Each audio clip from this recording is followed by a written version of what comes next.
এ বাবা, কেকটা কি হয়ে গেল? মনে হচ্ছে আগ্নেয়গিরি থেকে লাভা বেরিয়ে এসেছে। আমি তো জানি না শেপটা কেন এরকম হলো, তোমাদের যদি জানা থাকে প্লিজ কমেন্ট করে জানিও। তাই ফার্স্টে এই কেকের উপরটা কেটে বাদ দিয়ে দিলাম, যদিও ওটা আমি পরে কেকের কাজেই লাগিয়েছি। আর কেকটা কতটা সফট হয়েছিল দেখো, এতটা বেন্ড করার পরেও কিন্তু ভাঙছিল না। আর ফ্রাস্টিং এর টাইমটা আর আলাদা করে ভিডিও করিনি, তাহলে ভিডিওটা অনেক বড় হয়ে যাবে। তো চলো মেন পার্টটা শেয়ার করি। তলাটা প্রথমেই ওরকম ভাবে কেটে নিলাম যাতে শেপটা পারফেক্ট আসে। আর কেকটা পুরোটা কমপ্লিট হওয়ার পর কিন্তু তোমরা মেলাতেই পারবে না যে এই স্পঞ্জটাই এই কেকটা আমি তৈরি করেছি।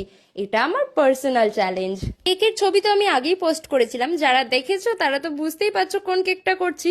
কিন্তু এইটা কি বুঝতে পারছো যে ওই স্পঞ্জটাকেই আমি এত সুন্দর করে প্রেজেন্ট করব তোমাদের সামনে? কাজ করতে গিয়ে এরকম কিছু ভুল ত্রুটি হলেও কিন্তু বেশ ভালো লাগে, কারণ তার থেকেও অনেক কিছু শিখতে পারি। আর প্রপার ফিনিশিং আনার জন্য আমি সাইডে মাঝে মাঝে একটু চকলেট গানাশ দিয়ে দিয়েছিলাম, অ্যান্ড দেন রোজ নজল দিয়ে সাইডের এই ডিজাইনটা করে নিলাম। তো চলো, আমাদের কেক কিন্তু রেডি। এবার কেকটাকে একটু সাজানো যাক। আর এরকম থিমের ওপর কাজ করার পর সব থেকে স্যাটিসফ্যাকশন রিভিউ কি আসে জানো তো?